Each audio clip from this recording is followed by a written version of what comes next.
ശബരിമലയിലെ സ്വർണ്ണ കവർച്ചാ കേസിൽ സിപിഎമ്മിന്റെ വിശ്വസ്തനായ എൻ വാസുവിനെ അറസ്റ്റ് ചെയ്തത് ചൊവ്വാഴ്ചയായിരുന്നു. വാസുവിനെ കോടതിയിൽ ഹാജരാക്കി റിമാൻഡ് ചെയ്തു. ഇതെല്ലാം ചൊവ്വാഴ്ച നടന്ന കഥ. എന്നാൽ വാസുവിനെ അറസ്റ്റ് ചെയ്തതിൽ സിപിഎമ്മിന്റെ ഒരു രാഷ്ട്രീയ കളി കൂടി സംശയിക്കണം.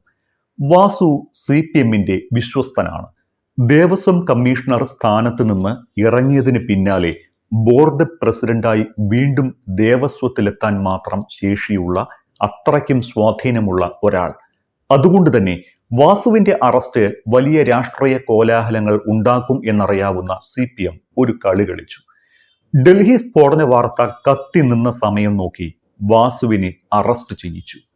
വാസുവിന്റെ അറസ്റ്റിന് വലിയ രാഷ്ട്രീയ പ്രാധാന്യം ലഭിക്കരുത് എന്ന് സിപിഎമ്മിന് നിർബന്ധമുണ്ടായിരുന്നു.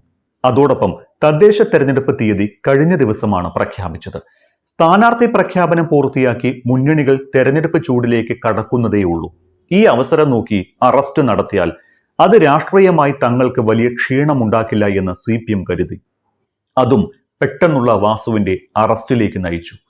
പക്ഷേ സിപിഎം വിചാരിച്ചതുപോലെയായിരുന്നില്ല കാര്യങ്ങൾ. ഡൽഹി സ്ഫോടന വാർത്ത കത്തി നിന്നപ്പോഴും വാസുവിന്റെ അറസ്റ്റ് വാർത്ത വന്നതോടെ ചാനലുകളെല്ലാം വാസുവിന്റെ പിറകെയായി. വാസുവിന്റെ അറസ്റ്റ് വലിയ രീതിയിൽ വാർത്താ പ്രാധാന്യം നേടി.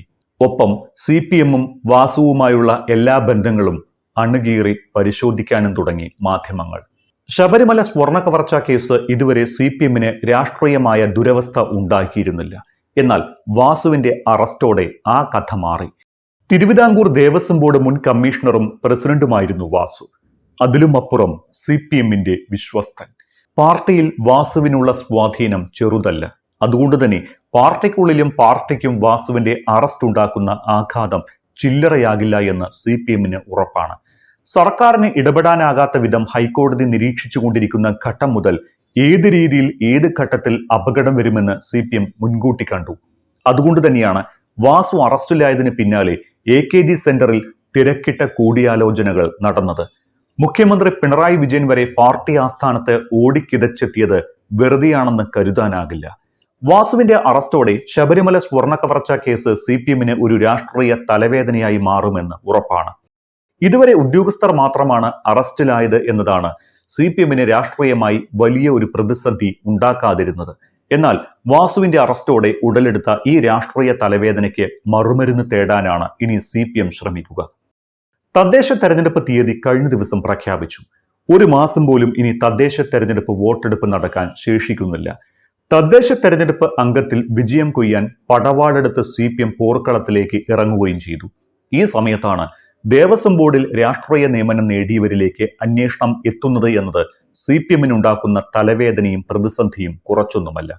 ആഗോള അയ്യപ്പ സംഗമം നടത്തി വിശ്വാസികളിലേക്ക് രാഷ്ട്രീയ പാലം പണിയുകയായിരുന്നു സിപിഎം. NSSനെ അടക്കം അടുപ്പിച്ച് ഈ ഉദ്യമം പാതി വിജയം കണ്ടു എന്ന ഘട്ടമെത്തിയപ്പോഴാണ് സ്വർണ്ണക്കൊള്ള വിവാദം ഉയർന്നത്. അത് ഇപ്പോൾ എൻ വാസു എന്ന രാഷ്ട്രീയക്കാരനിലേക്ക് എത്തുന്നതും പുതിയ രാഷ്ട്രീയ അറസ്റ്റുകൾ ഉണ്ടാകുമെന്ന സംശയം നിഴലിക്കുന്നതും. ഇതോടെ ഇനി ആരാകും അറസ്റ്റിലാകുക എന്ന സംശയം ഉയർന്നിട്ടുണ്ട്. ഇക്കാലയളവിൽ രാഷ്ട്രീയ നിയമനം നേടിയവരിലേക്ക് അന്വേഷണം എത്തിയാൽ അത് സിപിഎമ്മിന് തടഞ്ഞു നിർത്താനാകാത്ത പ്രതിസന്ധി ഉണ്ടാക്കും. സിപിഎമ്മിന് അങ്ങനെ എളുപ്പത്തിൽ തള്ളിക്കളയാവുന്ന ഒരാളല്ല വാസു എന്നത് തന്നെയാണ് അറസ്റ്റ് ഉണ്ടാവുമെന്ന വിവരം ലഭിച്ച ഘട്ടത്തിൽ തന്നെ മുഖ്യമന്ത്രി പിണറായി വിജയൻ പാർട്ടി ആസ്ഥാനത്തെത്തിയതിന്റെ ഗൗരവം വർദ്ധിപ്പിക്കുന്നത്. ബോർഡിന്റെ ചരിത്രത്തിൽ കമ്മീഷണർ പദവിയിൽ നിന്നിറങ്ങി നേരെ പ്രസിഡന്റ് സ്ഥാനത്തേക്ക് കയറുന്ന ഒരേ ഒരാളാണ് വാസു. അങ്ങനെ ഒരാളുടെ അറസ്റ്റിന്റെ രാഷ്ട്രീയ ഉത്തരവാദിത്വത്തിൽ നിന്ന് സിപിഎമ്മിന് എളുപ്പത്തിൽ ഒഴിഞ്ഞു മാറാനാകില്ല. അതും 2019 സ്വർണ്ണ കവർച്ച നടന്നു എന്ന് പറയുന്ന കാലഘട്ടത്തിൽ തന്നെയാണ് വാസു രാഷ്ട്രീയ നിയമനം ലഭിച്ച് ദേവസ്വത്തിന്റെ തലപ്പത്ത് എത്തുന്നത് എന്ന് ഓർക്കണം. 2019 ശബരിമല സ്വർണ്ണക്കൊള്ളയുടെ തുടക്കകാലത്ത് ദേവസ്വം കമ്മീഷണറായിരുന്ന എൻ വാസു 7 മാസങ്ങൾക്ക് ശേഷം ദേവസ്വം പ്രസിഡന്റായി വന്നപ്പോഴും തട്ടിപ്പിന്റെ വഴികൾ ശബരിമലയിൽ തുടരുന്നുണ്ടായിരുന്നു. അതുമായി ബന്ധപ്പെട്ട നിർണായക രേഖകളിൽ വാസുവിന്റെ പങ്കും വ്യക്തമായിരുന്നുവെങ്കിലും ഒപ്പമുണ്ടായിരുന്ന ഉദ്യോഗസ്ഥരെ പഴിചാരി രക്ഷപ്പെടാനായിരുന്നു ശ്രമം. എന്നാൽ പ്രതിസ്ഥാനത്തുള്ള അതേ ഉദ്യോഗസ്ഥർ നൽകിയ മൊഴികളുടെയും രേഖകളുടെയും അടിസ്ഥാനത്തിലാണ് ഒടുവിൽ വാസുവിന്റെ അറസ്റ്റ് ഉണ്ടാകുന്നത്. 2019 വാസു ദേവസ്വം കമ്മീഷണറായിരുന്ന കാലത്താണ് ശബരിമല ശ്രീകോവിലിലെ സ്വർണ്ണപ്പാളികൾ സ്വർണം പൂശാൻ എന്ന പേരിൽ ഇളക്കിയെടുത്ത് കേരളത്തിന് പുറത്തേക്ക് കടത്താനുള്ള നീക്കങ്ങൾ ആരംഭിച്ചതെന്ന് വ്യക്തമാണ്. ശ്രീകോവിൽ വാതിൽ കട്ടിളകളിലെ സ്വർണ്ണപ്പാളി ഉണ്ണികൃഷ്ണൻ പോറ്റിക്ക് നൽകാൻ അനുമതി തേടുന്ന എക്സിക്യൂട്ടീവ് ഓഫീസർ ഡി സുധീഷ് കുമാറിന്റെ കത്തിൽ കട്ടിള സ്വർണം പൂശിയത് എന്നായിരുന്നു വ്യക്തമാക്കിയിരുന്നത്. എന്നാൽ വാസു ദേവസ്വം ബോർഡിന് നൽകിയ കത്തിൽ സ്വർണ്ണപ്പാളി ചെമ്പായി മാറി. സ്വർണം ചെമ്പാകുന്നതിന്റെ തുടക്കവും ഇവിടെ നിന്നായിരുന്നു. എന്നാൽ സ്വർണം ചെമ്പായതിന്റെ ഉത്തരവാദിത്വം വാസു ഉദ്യോഗസ്ഥരുടെ തലയിൽ ചാരി. അതേ വർഷം നവംബറിൽ വാസു ദേവസ്വം ബോർഡ് പ്രസിഡന്റായി. ഈ സമയത്താണ് സ്വർണം പൂശിയതിനു ശേഷം ബാക്കി വന്ന സ്വർണം സാധു പെൺകുട്ടികളുടെ വിവാഹത്തിന് നൽകുന്നതിൽ അനുമതി തേടി അസാധാരണ ഇമെയിൽ ഉണ്ണികൃഷ്ണൻ പോറ്റി വാസുവിന് അയച്ചത്. അതിൽ തിരുവാഭരണം കമ്മീഷണറുടെയും ശബരിമല എക്സിക്യൂട്ടീവ് ഓഫീസറുടെയും റിപ്പോർട്ട് തേടി കൈയൊഴിഞ്ഞ വാസു പിന്നീട് അന്വേഷണമോ തുടർ നടപടികളോ ഇല്ലാതെ ദുരൂഹമായ ഈ സംഭവത്തിൽ കണ്ണടച്ചു. വാസുവിനെതിരെ ഗുരുതരമായ കണ്ടെത്തലുകളാണ് പ്രത്യേക അന്വേഷണ സംഘത്തിന്റെ റിമാൻഡ് റിപ്പോർട്ടിലുള്ളത്.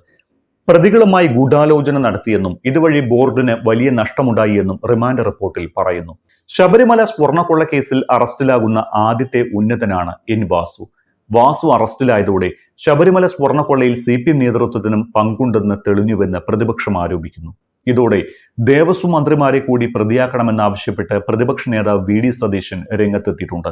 ഇക്കാലത്തെ ദേവസ്വം ബോർഡുകളും പ്രതിപട്ടികയിൽ വരുമെന്നും അതുകൊണ്ട് സ്വർണ്ണക്കൊള്ളയുടെ ഉത്തരവാദിത്തം ഏറ്റെടുത്ത് ദേവസ്വം മന്ത്രി രാജിവെക്കണമെന്നും പ്രതിപക്ഷം ആവശ്യപ്പെട്ടിരിക്കുകയാണ്. PS പ്രശാന്തിന്റെ നേതൃത്വത്തിലുള്ള ദേവസ്വം ബോർഡിനെ ചവിട്ടി പുറത്താക്കണമെന്ന് VD സതീശൻ നേരത്തെയും ആവശ്യപ്പെട്ടിരുന്നു. മുഖ്യമന്ത്രി അടക്കം ഉന്നത CPM നേതാക്കളുമായി അടുത്ത ബന്ധമുള്ള വാസു ചില ഘട്ടങ്ങളിൽ ബോർഡിനേക്കാൾ വലിയ അധികാര കേന്ദ്രമായിരുന്നുവെന്നാണ് പ്രതിപക്ഷം പറയുന്നത്. എന്തായാലും വാസു റിമാൻഡിലായതോടെ CPM ആകെ ഭയന്നിരിക്കുകയാണ്. അയ്യപ്പന്റെ മുതൽ മോഷ്ടിച്ച അല്ലെങ്കിൽ അയ്യപ്പന്റെ മുതൽ മോഷ്ടിക്കാൻ കൂട്ടുനിന്ന വാസു ഇപ്പോൾ ജയിലിൽ കൊതുകുകടി കൊണ്ട് കഴിയുകയാണ്. CPMന് വല്ലാത്ത അങ്കലാപ്പാണ്. തദ്ദേശ തെരഞ്ഞെടുപ്പിൽ ഇനി ഇത് ഏത് രീതിയിൽ CPMനെ ബാധിക്കുമെന്ന് കണ്ടറിയണം. എന്തായാലും തദ്ദേശ തെരഞ്ഞെടുപ്പിൽ BJPയും കോൺഗ്രസും ശബരിമല വിഷയം കത്തിക്കുമെന്ന് ഉറപ്പാണ്. ആ രീതിയിൽ തന്നെയാണ് അവരുടെയെല്ലാം പ്രചരണം.